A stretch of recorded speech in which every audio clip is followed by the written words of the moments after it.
Good morning student. हमारे school का नाम क्या है? श्रेयस विद्यालय। आप कौन से स्टैंडर्ड में पढ़ते हो? Third English medium. आज का हमारा सब्जेक्ट है गुजराती। तो हमारी गुजराती की बुक है, उनका नाम क्या है बच्चों? मयूर हूँ। तो हमने चैप्टर 2 आधा पढ़ा है, तो आधा हम आज पढ़ेंगे बच्चों। तो बच्चों हमने कहाँ तक पढ़ा है आज हम देखेंगे। तो ये आपकी कौन सी बुक है? मयूर।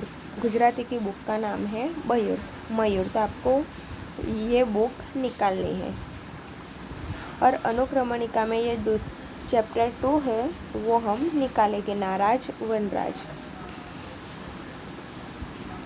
तो बाળકો આપણે ચેપ્ટર 2 અડધું શીખી ગયા છે। ચેપ્ટર 2 કયું છે? નારાજ વનરાજ। તો આપણે એક કબૂતર નાનું હતું તેનું ગીત આપણે ગાયેલું હતું, તેને ઉડવાનું બહુ ગમે છે તે। એના પછી આપણે શું શીખેલા હતા? તો પ્રાણીઓ છે તેને તેના ઘર સાથે આપણે જોડેલા હતા, તે પણ આપણે શીખી ગયા છે। તો એના પછી શું છે તે જોઈએ। તો એના પછી એક વાર્તા છે, તે પણ મેં તમને કીધેલી હતી। ગુફા કરીને એક વાર્તા છે, તે પણ આપણે શીખી ગયા છે। એના પછી જે વાક્ય છે તે જોઈને લખવાના હતા, તે પણ આપણે લખેલા છે। તો બાળકો અહીંયા સુધી આપણે પાઠમાં શીખેલા હતા। તો હવે એના પછી શું આવે છે તે આપણે જોઈશું। તો આ શું આપ્યું છે? મૂળાક્ષર આપ્યા છે, તે આપણે તેના ટપકા જોડવાના છે। 3 વખત એના પર આંગળી ફેરવવાની છે। તો કયો મૂળાક્ષર છે તે આપણે જોઈશું। બાળકો આ સૌથી પહેલાં કયો મૂળાક્ષર આપ્યો છે? પતંગનો પ। તો આપણે તેના ઉપર જે નંબર આપ્યા છે 1 2 3 4 5, તે આપણે ઘૂંટવાના છે તેના પર। તો પતંગનો પ અહીંયા એક નંબર છે, ત્યાંથી આપણે ચાલુ કરવાનું છે। તો કેટલી વખત ફેરવવાનું છે? તો 3 વખત ફેરવવાનું છે। કેટલી વખત ફેરવવાનું છે બાળકો? 3 વખત। તો બાળકો આ શું છે? પતંગનો પ, અને શું કહેવાય? પતંગનો પ। કેટલી વખત ફેરવવાનું આપણે? 3 વખત। હવે એની બાજુમાં શું આપ્યું છે? પતંગનો પ છે, એની બાજુમાં ડબ્બાનો ડ આપ્યો છે। તો હવે આપણે ડબ્બાના ઉપર આંગળી ફેરવવાની છે। કેટલી વખત ફેરવવાની? 3 વખત। આ શું બની ગયું? ડબ્બાનો ડ। હવે આપણે નીચેની લાઈનમાં જોઈશું કે કયો મૂળાક્ષર આપ્યો છે। હવે નીચે કયો મૂળાક્ષર આપ્યો છે? તલવારનો ત આપ્યો છે। કયો મૂળાક્ષર આપ્યો છે બાળકો? તલવારનો ત। તો હવે આપણે અહીંયા તલવારનો ત ઉપર આંગળી ફેરવવાની છે। આ શું બની ગયું? તલવારનો ત। તો કેટલી ઉપર આંગળી ફેરવશું? 3 વખત। ચલો 3 વખત આંગળી ફેરવાઈ જાય પછી આપણે બાજુનો મૂળાક્ષર જોવાનું। તો તલવારનો ત લખ્યો છે, એની બાજુમાં કયો મૂળાક્ષર આપ્યો છે? ફેણનો અણ। શું આપ્યું છે? તો હવે ફેણનો અણ છે, તેના ઉપર આપણે આંગળી ફેરવવાની છે।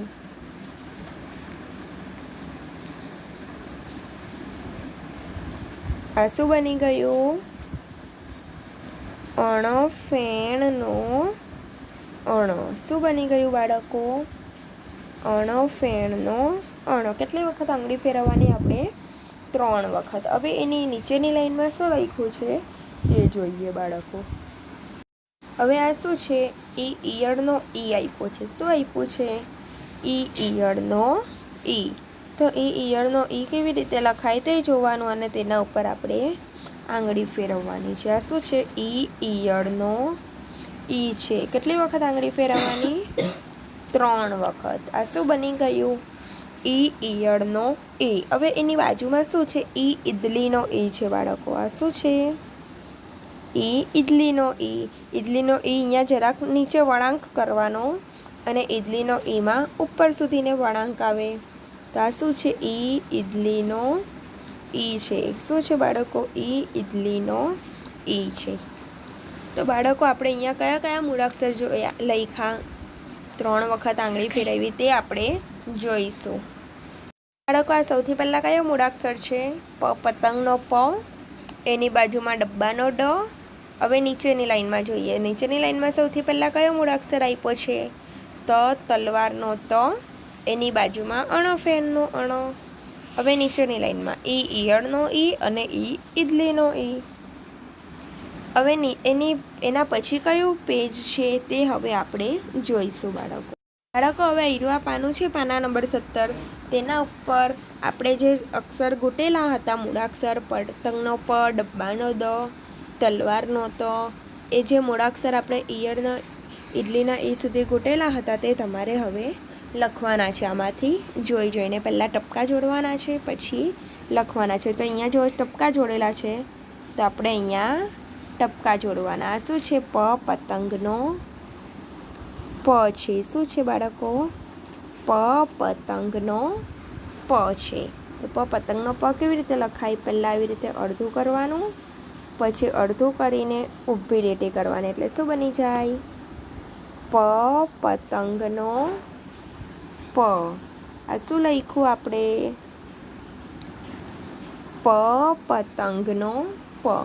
હવે અહીંયા એની નીચે શું છે? ડબ્બાનો ડ છે. તો ડબ્બાના ડમાં આપણે ટપકા જોડવાના. પછી શું લખવાનું? ભૂરા કલરથી ભૂરા કલરની લાઈનમાં ડબ્બાનો ડ લખવાનો. શું લખવાનું? ડબ્બાનો ડ લખવાનો. તો તમારે પણ મારી સાથે આવી રીતે ડબ્બાનો ડ લખવાનો છે. ચલો, ડબ્બાનો ડ લખ્યો છે, એને નીચેની લાઈનમાં શું લખ્યું છે તે આપણે જોઈએ. બાળકો હવે શું આપ્યું છે? તો તલવારનો ત આપ્યો છે. શું આપ્યું છે? તલવારનો ત. તો હવે આપણે અહીંયા તલવારનો ત લખવાનો છે, ડબ્બાના ડ પછી. આ શું છે?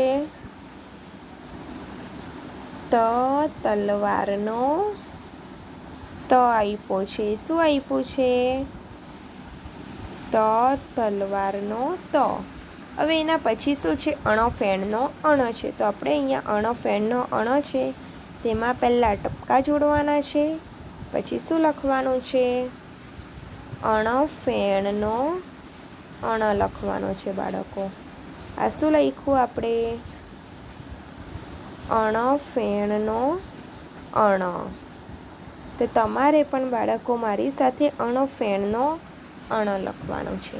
અણફેણનો અણ છે એના પછી કયો મૂળાક્ષર છે તે હવે આપણે જોઈશું. શું આપ્યું છે બાળકો? અણફેણનો અણ પછી ઈયળનો ઈ આપ્યો છે. શું આપ્યું છે? ઈયળનો ઈ છે. તો તમારે પણ ભૂરા કલરથી ભૂરા કલરની લાઈનમાં સારા અક્ષરે શું લખવાનું છે? ઈયળનો ઈ લખવાનો છે. ઈયળનો ઈ આપ્યો છે, એના પછી શું છે? ઈડલીનો ઈ છે. શું છે? ઈડલીનો ઈ છે. સમજ પડી ગઈ બાળકો? તો આપણે આજે કયા કયા મૂળાક્ષર શીખ્યા તે આપણે જોઈએ. તો પ પતંગનો પ, ડબ્બાનો ડ, ત તલવારનો ત, અણફેણનો અણ, ઈયળનો ઈ અને ઈડલીનો ઈ. હવે એના પછી કયું પાનું છે તે આપણે જોઈશું. તો અહીંયા શું છે? વાંચો, બોલો અને લખો. તો આપણે અહીંયા શું લખવાનું છે? શબ્દ લખવાના છે, એના પછી વાક્ય લખવાના છે અને અહીંયા જાતે શબ્દ લખવાના છે. તો સૌથી પહેલાં આપણે અહીંયા વાંચો, બોલો અને લખો કીધું છે, તો આપણે શબ્દ લખીશું બાળકો. તો સૌથી પહેલાં કયો શબ્દ છે? અહીંયા કયો શબ્દ છે? પ અને ડ. તો અહીંયા આપણે લખવાનું પ ડ. એની નીચે શું લખ્યું છે? ઘ અણ. તો અહીંયા લખવાનું આપણે ઘ અણફેણનો અણ, ઘણ. પછી શું લખ્યું છે? મને કાનો માં, તને કાનો તા. મને કાનો માં, તને કાનો તા, માં તા. એના પછી શું લખ્યું છે? સ. ઈયળનો ઈ અને સસલાનો સ. સ. એના પછી શું છે તે આપણે જોઈએ હવે. બાળકો ઈસ પછી શું લખ્યું છે? તને દીર્ઘ તી ર. શું લખ્યું છે? તી ર. તો અહીંયા આપણે લખવાનું તને દીર્ઘ તી ર. હવે આપણે બાજુની લાઈનમાં શબ્દ બોલીશું અને લખીશું બાળકો હવે આપણે અહીંયા બાજુની લાઈનમાં શબ્દ લખીશું. કયો શબ્દ છે? રમણ. તો અહીંયા આપણે લખવાનું ણ. એને નીચે શું છે? બારસ. બને કાનો બા ર સ. એની નીચે શું છે? વને કાનો વા વ ડ. એની નીચે શું છે? પને કાનો પા ર સ. પારસ. એની નીચે કયો શબ્દ છે? પને કાનો પા પ ડ ડબ્બાનો ડ. પાપડ. હવે એની બાજુની લાઈનમાં જોઈએ આપણે કયો શબ્દ લખ્યો છે સૌથી પહેલાં? સ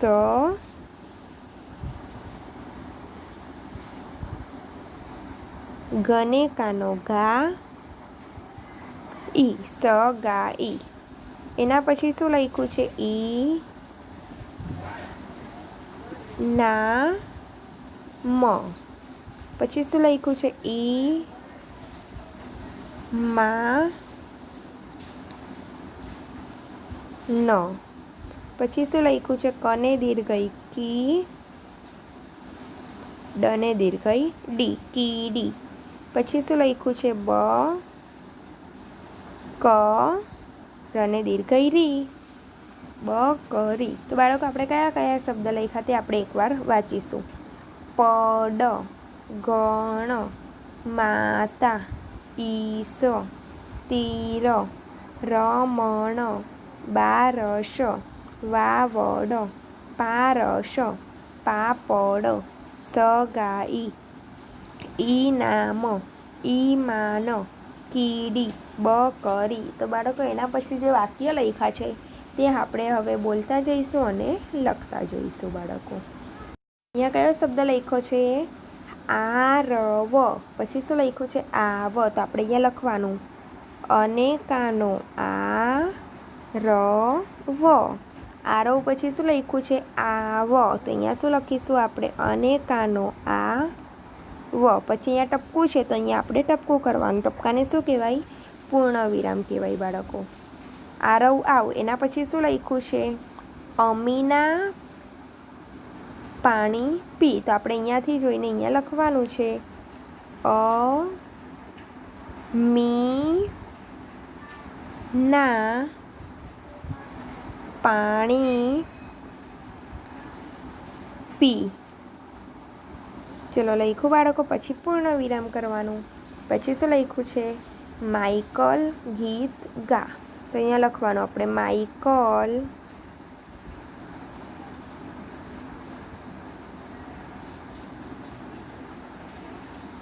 ગીત ગા. કયા કયા વાક્ય લખ્યા આપણે? પછી પૂર્ણ વિરામ કરવાનું. આરવ આવ અમીના પાણી પી માઇકલ ગીત ગા. તે 3 વાક્ય તમારે પણ મારી સાથે સારા અક્ષરે લખવાના છે બાળકો. હવે અહીંયા શું લખ્યું છે પ્રશ્ન 10માં તે હવે આપણે જોઈશું બાળકો. પ્રશ્ન 10માં શું કીધું છે? સાંભળો અને લખો. તો આપણે જે અહીંયા ઉપર શબ્દ લખ્યા છે આયરા તે શબ્દમાંથી અમુક શબ્દ તમારે અહીંયા જોઈને લખવાના છે. આ જે બોક્સ છે 9 બોક્સ છે તે 9 બોક્સમાં અહીંયાથી ઉપર આપેલા છે શબ્દ તે તમારે વાંચવાના અને અહીંયા નીચેના બોક્સમાં લખવાના છે બાળકો. સમજ પડી ગઈ? હવે પ્રશ્ન 11 શું છે? તો અહીંયા આપણે વાક્ય લખ્યા તે વાક્ય તમારે અહીંયા લખવાના છે. તો કયા વાક્ય લખ્યા આપણે યાદ છે તમને? આયરા જે વાક્ય છે તે લખવાના છે તમારે. પાના નંબર 15 ઉપર આપણે જે વાક્ય અહીંયા જોઈને લખેલા તે જ વાક્ય તમારે જોઈને અહીંયા લખવાના છે. તો કયા પ્રશ્નમાં લખવાના છે? આયરા પ્રશ્નમાં પાના નંબર 19 ઉપર છે ત્યાં તમારે લખવાના છે બાળકો. હવે અહીંયા એક કબૂતર છે તે ગીત તમારે ગાવાનું એક કબૂતરનું. પછી અહીંયા પ્રશ્ન 12 છે.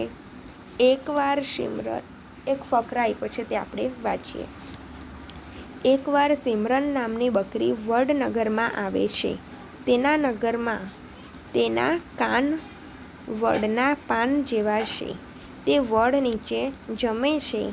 તે પાનના વાડકામાં પાણી પીએ છે. સાગના પાનમાં પાપડ, દાડમ, બદામ અને કાકડી છે. સિમરનને જમવાની મજા આવે છે. એકાએક અવાજ આવે છે. સિમરન આમ તેમ નજર કરે છે. બાપરે, સાપ! વડવાઈ પર સાપ! તે ન ડરી. તે સાપને કાતર બતાવે છે. સાપને ડર લાગે છે. તે સરસર ભાગે છે. પ્રશ્ન 13. ઉપરના ફકરાનું અનુલેખન કરાવો. તેમાં પ, ડ, ત, અણ, ઈને ઘાટા લખવા કહો. તો બાળકો, આયરો આ જે ફકરો છે મેં તમને વાંચીને બતાવ્યો તે ફકરો તમારે અહીંયા લખવાનો છે. તો તેમાં જે આયરા શબ્દ હોય પ, ડ, ત, અણ, ઈ અને ઈ, આયરા જે શબ્દ હોય તે તમારે એકદમ ડાર્ક અક્ષરે લખવાના છે. ઉપરનો જે ફકરો છે તે જ તમારે અહીંયા જોઈને લખવાનો છે. કેવા અક્ષરે લખવાનો છે? તો સારા અક્ષરે લખવાનો છે. હવે અહીંયા એક ગીત આપ્યું છે પ્રશ્ન 14માં ચકલીનું, તે આપણે જોઈએ. એક ચકલો ને ચકલી આવે, એક ચકલો ને ચકલી આવે. તો શું કહે છે આમાં? એક ચકલો આવે છે અને એક ચકલી આવે છે. કરવાને ઘરમાં માળો. તો એક ચકલો અને એક ચકલી શું કરવા આવે છે? ઘરમાં માળો કરવા માટે આવે છે. ચકચક કરતા ફરફર ફરતા ભજવે આખો દાડો. તો ચકચક કરે છે અને ફરફર ફર્યા કરે છે અને આખો દિવસ ઘરમાં લોકોને હેરાન કરે છે. તો અહીંયા શું કીધું છે? એક ચકલો અને ચકલી આવે છે ઘરમાં માળો કરવા માટે અને આખો દિવસ ચકચક કરે છે અને ફરફર ફર્યા કરે છે અને આખો દિવસ ઘરના જે લોકો હોય તે લોકોને હેરાન કરે છે. એક ચકલો ને ચકલી આવે કરવાને ઘરમાં માળો.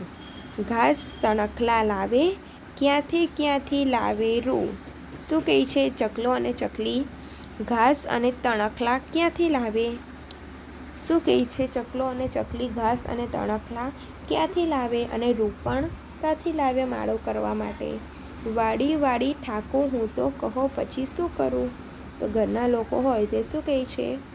આખો દિવસ આ લોકો ઘાસ તણખલા રૂ બધું માળો કરવા લાવે છે અને કચરો વાળીને ઠાકું હું. શું કહે છે? કચરો વાળીને ઠાકું હું. હવે એની બાજુના પાના પર આપણને અડધું ગીત આપ્યું છે. મમ્મી કહે એને મારો, પપ્પા કહે એને કાઢો. તો મમ્મી શું કહે છે? એને મારવાનું કહે છે અને પપ્પા એને ઘરમાંથી કાઢવાનું કહે છે. ચરકી ઘર આખામાં. શું કહે છે?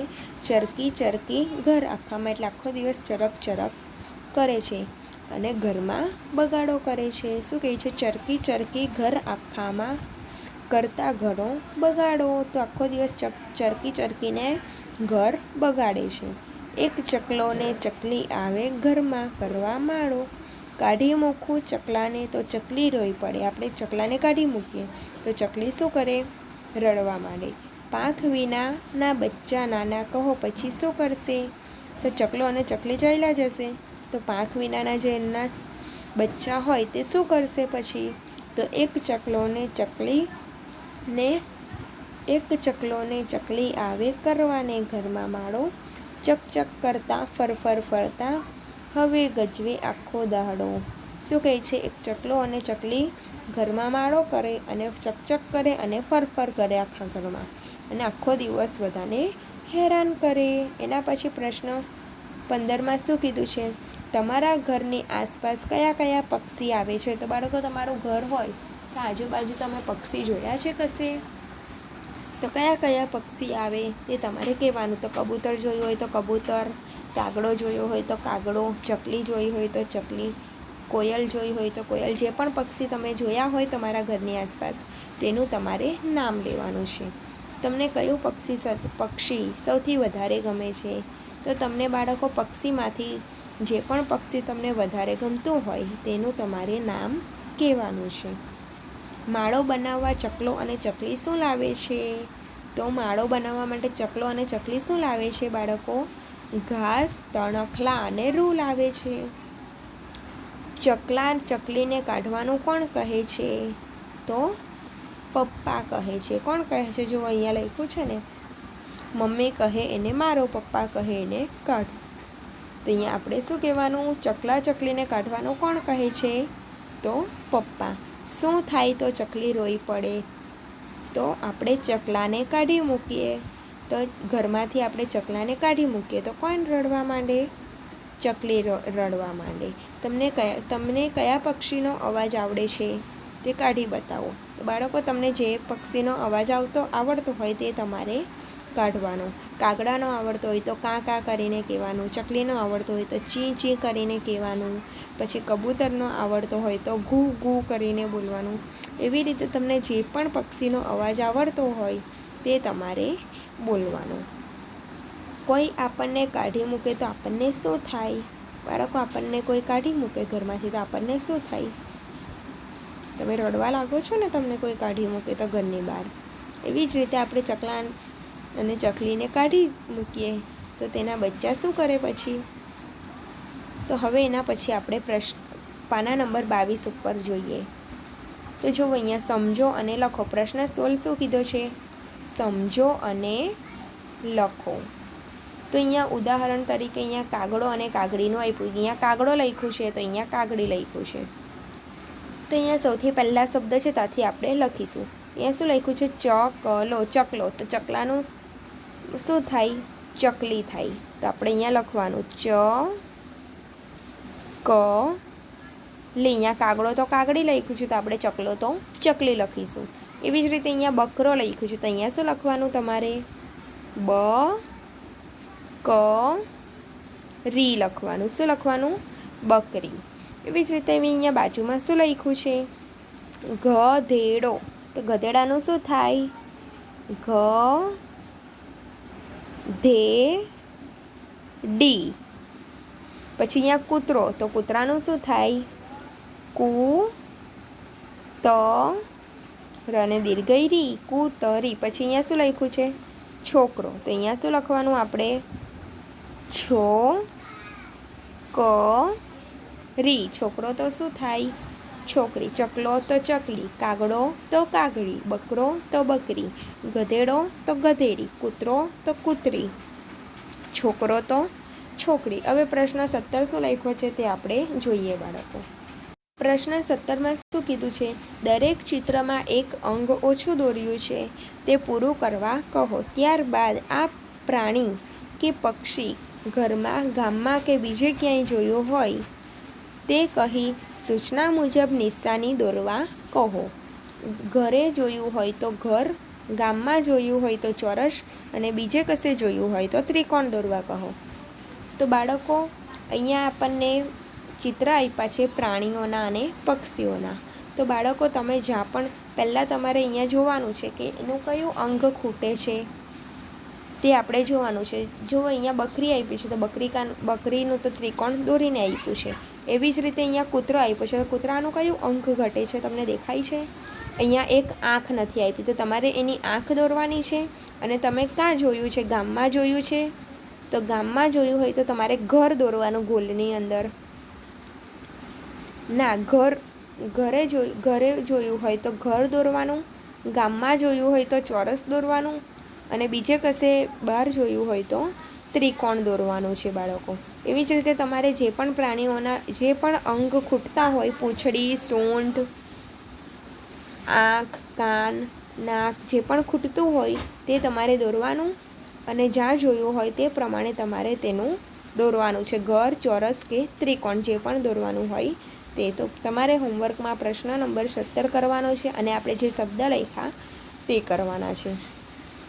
એના પછી અહીંયા શું આપી છે? એક રમત આપી છે કક્કા જાસૂસ.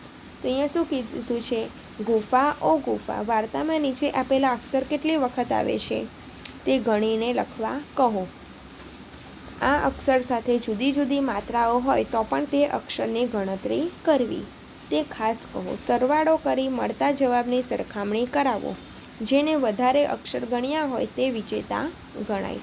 તો બાળકો, મેં તમને ગુફા કરીને તમને વાર્તા સંભળાવેલી. તો ગુફા ઓ ગુફા કરીને જે વાર્તા છે તેમાં ઈરો આ શબ્દ હોય ગુફા ઓ ગુફા, તે શબ્દ હોય તે તમારે ગણવાનો છે.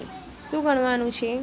ગુફા ઓ ગુફા વાર્તામાં જે પણ શબ્દ અહીંયા આપ્યા છે, આપણી વાર્તા છે ગુફા ઓ ગુફા, તેમાં અહીંયા બ હોય, અ હોય, દ હોય અને છ હોય. તો આટલા શબ્દ તમારે એરાએ વાર્તામાંથી શોધવાના છે અને ગણવાના છે. તો બ કેટલા આપ્યા છે, અ કેટલા આપ્યા છે, દ કેટલા આપ્યા છે અને છ કેટલા આપ્યા છે તે નીચે લખવાના. બ 10 આપ્યા હોય તો આપણે 10 લખવાના, અ 25 આપ્યા હોય તો 25 લખવાના, દ 30 આપ્યા હોય તો 30 લખવાના, છ 20 આપ્યા હોય તો 20 લખવાના. પછી આ બધાનો સરવાળો કરીને અહીંયા લખવાનો. આયરા ખાનામાં તમારે સરવાળો કરવાનો છે. એ વાર્તામાંથી જ તમારે શબ્દ શોધવાના છે બાળકો. હવે એની નીચે શું આપ્યું છે તે આપણે જોઈએ. આ ઉપરાંત તમારા વિદ્યાર્થીઓને ન, મ, ગ, જ, વ, ર, શ, દ, ક, બ, અ, છ પૈકી જે મૂળાક્ષરોના વાંચનમાં મુશ્કેલી અનુભવાતી હોય તે મૂળાક્ષરો વચ્ચે કક્કા જાસૂસ રમાડો. તો બાળકો તમારે આમાં પણ જે શબ્દ આપ્યા છે ન, મ, ગ, જ, તેનો તમારે સરવાળો કરવાનો છે. કેટલા અક્ષર કેટલી વખત આવે છે તે. પ્રશ્ન નંબર 19 શું આપ્યું છે? ખડખડાટ. આ રમૂજ તમે વિદ્યાર્થીઓ ખડખડાટ હસી પડે એવી મજાથી કહો. ત્યારબાદ વિદ્યાર્થીઓને નાટકીય રીતે ભજવણી કરવા કહો. આ નાટ્ય ટચકાઓ કહે. બાળકો આયરો જે ફકરા આપ્યો છે તે આપણે એકવાર વાંચીશું. પપ્પાની ગેરહાજરીમાં નાનો દીકરો દુકાને બેઠો હતો. પપ્પાની ગેરહાજરીમાં નાનો દીકરો દુકાને બેઠો હતો. ત્યાં એક માણસ દોડતો દોડતો આવ્યો. તો પપ્પાની હતા અને દુકાનમાં એનો નાનો છોકરો બેસેલો હતો. તો ત્યાં એક દુકાનમાં એક માણસ દોડતો દોડતો આવે છે. માણસ કહે, જલ્દી મને ઉંદર પકડવાનું એક પાંજરું આપી દે. શું કહે છે માણસ? જલ્દી મને એક ઉંદર પકડવાનું પાંજરું આપી દે. જલ્દી કરજે, મારે બસ પકડવી છે. એ માણસ શું કહે છે? મને પાંજરું જલ્દી આપ, મારે બસ પકડવાની છે. નાનો દીકરો બોલ્યો, સોરી અંકલ, બસ પકડાય એવડું મોટું પાંજરું અમે નથી રાખતા. શું કહે છે? સોરી અંકલ, બસ પકડાય એટલું મોટું પાંજરું અમે નથી રાખતા. તો એ છોકરાને બસ પકડવાની હતી, મોડું થતું હતું એટલે તેણે એવું કીધું કે બસ પકડવી છે, પણ એને પાંજરું નાનું જ જોતું હતું. અહીંયા જો આપણને ચિત્ર આપ્યું છે, પાંજરાની અંદર બસ દેખાય છે. તો બાળકો આપણે જે પણ શબ્દ લખ્યા છે, વાક્ય લખ્યા છે તે તમારે હોમવર્કમાં તમારી ચોપડીમાં લખવાનું છે. કયું કયું પાનું લખવાનું છે મેં તમને બતાવું છું. તો બાળકો તમારે પાના નંબર 16થી લખવાનું છે. પાના નંબર 16 ઉપર જે પ, ડ, ત, ણ, ઈ અને ઈ શબ્દ છે તે તમારે 3 થી 4 વખત ઘૂંટવાના છે. એના પછી આ શબ્દ જોઈને તમારે લખવાના છે. પછી શબ્દ અને વાક્ય છે તે પણ તમારે જોઈને લખવાના છે. એના પછી આયરા જે ખાલી બોક્સ આપ્યા છે તે તમારે આયરા જે શબ્દ છે તેમાંથી જ જોઈને નીચે શબ્દ લખવાના છે. એના પછી વાક્ય આપ્યા છે તે વાક્ય પણ તમારે આગળથી જોઈને લખવાના છે. એના પછી શું આપ્યું છે? તો આયરો આ જે ફકર છે તે જ ફકર જોઈને તમારે અહીંયા લખવાનો છે. પછી અહીંયા મેં તમને લખાયું, ચકલો તો ચકલી, કાગડો તો કાગડી, બકરો તો બકરી. એવી જ રીતે વિડીયોમાં છે તે તમારે જોઈને અહીંયા લખવાનું છે બાળકો. પછી આયરો આ પ્રશ્ન 17 પણ તમારે જે પણ અંગ ખૂટતું હોય પ્રાણી કે પક્ષીનું તે તમારે દોરવાનું અને જે જ્યાં પણ જોયા હોય તે પ્રમાણે તમારે ઘર, ચોરસ કે ત્રિકોણ દોરવાનું રહેશે બાળકો. એના પછી અહીંયા વાર્તામાં જે અક્ષર છે તે અક્ષર તમારે ગણીને સરવાળો કરવાનો છે બાળકો. સમજ પડી ગઈ? હવે આપણે કાલે બીજા વિડીયોમાં મળીશું. Bye bye.